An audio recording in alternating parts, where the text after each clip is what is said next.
Hey everyone, well, welcome. I'm Naomi, and today I want to share with you a yoga practice that you can do in the morning when you are experiencing low back pain.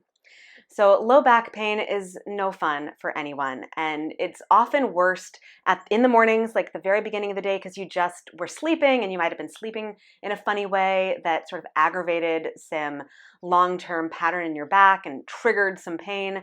Or it can happen at night when you've been moving through the day or sitting all day or doing things all day that again exacerbate those patterns that create the pain in your body. So what I want to share are ways that you can move to create a little bit more freedom in your low back and a little bit of support. And you're going to need a chair, or you could do this next to your bed, next to your couch, somewhere where you can use something to prop yourself up. So you're not really going to be on the ground so much as you're going to be upright. And what you're going to focus on in this particular practice are ways to create more movement through your hips. Because if you can create more movement through your hips, you can create a little bit more freedom in your low back. Okay, that's one way to do it. Now, another way to do it is to create some stability in your hips, and we'll do a little bit of that too. Okay, so all that said, get a chair if you need it, go over to your bed, go to your couch, wherever you can, find some support. And I want you to come up onto your knees if you can. Rest your forearms on the edge of your bed. And you're just going to do a little bit of cat-cow here. Okay, now if you're familiar with yoga, you've done cat-cow on the floor. But here you don't have to go all the way to the ground, and I want you to really isolate the movement in your hips. So you're just tilting your pelvis forward and pulling it back. Tilting your pelvis forward and pulling it back. And just go a few more times in this way.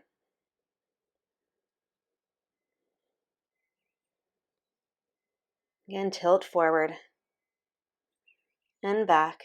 And it doesn't have to be a really deep tilt. If you go too far, that might aggravate, some tension in your back. You can go from side to side a little. And if you overdo the rounding as well, it can create the same. So it doesn't have to be extreme movement. You just want to create some movement. Being up on your forearms here on a chair or on the edge of your bed or the couch will give you a little bit of lift so that you can isolate this area of your body without having to weight bear too much on your arms. So it keeps it a little bit gentler. Okay? Now, lean over into your right side. Step your left leg forward. Okay? And still on your knees. And I want you to do the same thing. Just do a little bit of pelvic tilt here.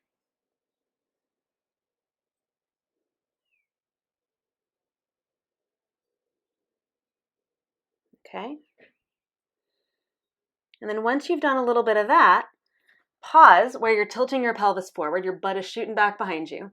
Okay, press into your forearms, lift your right knee, put your right heel down, and you can push into your left hand so you're higher up and extend your right arm alongside your ear.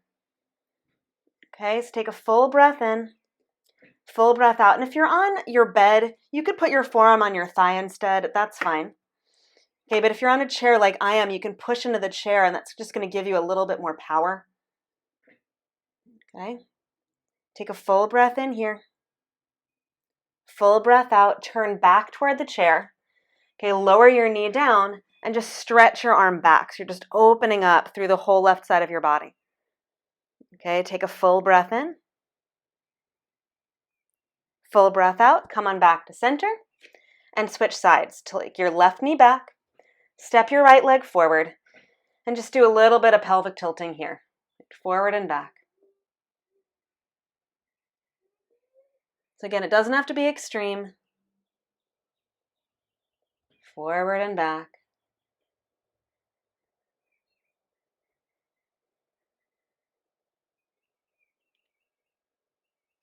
And the next time you find your pelvis tilted forward, right, so your butt is sticking way back behind you, okay, curl your left toes under, lift your knee, put your heel on the ground, and then push into your left hand, push into your right hand rather, extend your left arm alongside your ear.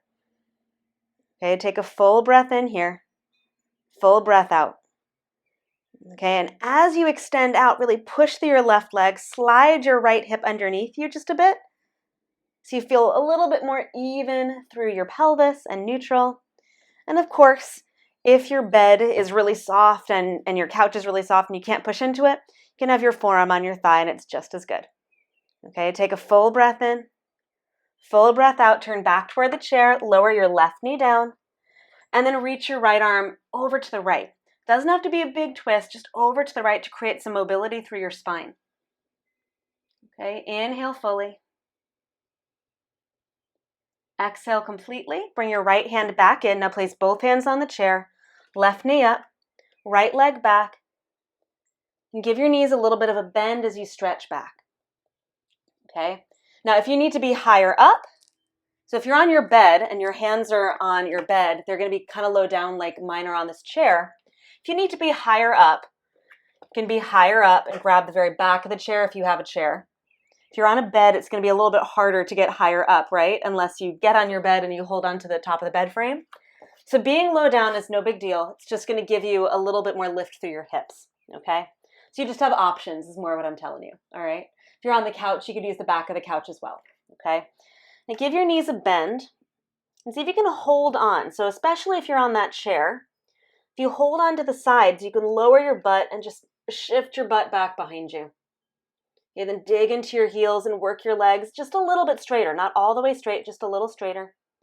And then bend your knees, shift your butt way back behind you. And then dig into your heels, push your legs a little bit straighter. Okay, bend your knees, shift your hips back. Okay, and you have to be careful if you're on that chair. So see how my chair wants to lift up toward me? Okay, try not to pull the chair towards you. Just shift your hips back and then dig into your heels and straighten. Then one more time, okay, shift back. And I want you to bring your right forearm to your right thigh and just round a little bit through your left side and then arch, round a little and arch and just round just a few times. And then come back to neutral here and reach your left arm back. And then bring your left hand back to the chair or to your bed and straighten your legs and just stretch out. Now the big thing here is you don't need to lock your knees. You don't need to straighten your legs. You can give your knees a bend and stretch. But you're trying to create more fluidity through your spine here. So instead of like rounding up, so it feels like there's an over tucking of your pelvis, you want to make sure that there's length. Okay? Okay, let's do the other side. So, not the other arm. So bend your knees, dig into your heels, and then straighten. Bend your knees, dig in through your heels, and straighten. Bend your knees, shift your hips way back, and then dig into your heels and straighten. And one more time, bend your knees, bring your left forearm to your thigh, and just do a little of that tilting that you were doing before. So you're rounding up, and then taking your thighs back. Okay, so arching and rounding. Arching through your low back and rounding. Okay, and then come back to a neutral place here in your squat, in your chair pose, and just take your right arm behind you and just open it up. Good, bring it back to center, both hands to the chair or to your bed, and come on up.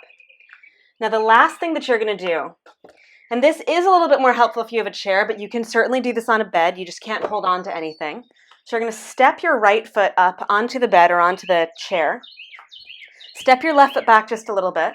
You can bring your hands onto your thigh and then shift your hips back, straighten, and bend your knee. Shift your hips back and straighten, bend your knee. And what you want to avoid, you're not trying to like push your knee down. You can even scoot your heel onto the chair more and lift the ball of your foot away from the ground. And then bend your knee and shift forward. Pull back, ball of your foot away from the floor, and bend. Now again, you could do this holding on to the top of the chair, shift back. It's a little more work for your back though, so being upright is just going to give you more space. That's why you don't really need it. And then bend. A few more times, shift back, straighten your right leg, and bend. Okay, last time, shift back, and just pause. So you're really feeling this work in your hamstrings, which is good, because stronger hamstrings, more stable hamstrings, are going to help create more stability for your low back. Okay, then rebend your knee. And you can reach forward if you need to, or just shift back and step your right leg off, second side. Okay, take your left foot onto the chair or your bed. Hands to your thigh, because it's just going to give them something to do, right? If your arms are off and you're bending and straightening, you have a little less control. And you want to have more control, particularly in the core of your body. So hands on your thigh, you can bend. So you're shifting your hips forward, and then shift your hips back and straighten. Lift the ball of your foot away. Okay, then bend, shift forward. Lift the ball of your foot, hips go back. Bend your knee, shift forward. And then straighten your legs, shift back. And as you do, notice that my chest, my torso is leaning forward, so I'm not like upright, okay? It's going to give you a little bit more length through your low back. Bend, shift your hips back, lean forward and straighten. Okay, 2 more times. Bend your knee, shift your hips back and straighten. And then last time, bend your knee, shift your hips back and just pause here for a moment. If you can certainly reach down for the edge of the chair or your bed. Depends on how far you have to reach. It's just going to give you a little bit more support, but it's also going to ask more. So it really depends on what you need. Okay, take a full breath in here. Full breath out. Rebend your knee. And then step off. And just one more. Since you're upright now, stand evenly on your 2 feet. Reach your arms up. Grab a hold of your left arm. Push down through your legs and stretch over, just a little bit over to the left. Doesn't have to be very far. And come on back up and switch. Grab a hold of your left forearm, over to the right. Come on back up. Give your knees just a little bit of a bend. Just a little bend so you're sticking your butt back behind you. Release your arms. Push down through your legs and lift up. And that's it. Okay, that is your low back friendly yoga practice for the morning. So a really nice practice to help wake up your body gently without putting too much stress on your back. And in fact, doing things that should alleviate some of the tension that you might be feeling when you first wake up in the morning or right before you go to bed at night. Okay, so thank you so much for tuning in, for being here, and for getting on the mat, even if you're feeling some discomfort. I hope this has been helpful. Please let me know how you feel after this practice, what you thought of it, and what else you would like to see from me on this channel, as always. So thank you for being here. I look forward to seeing you back here again really soon. Until then, bye.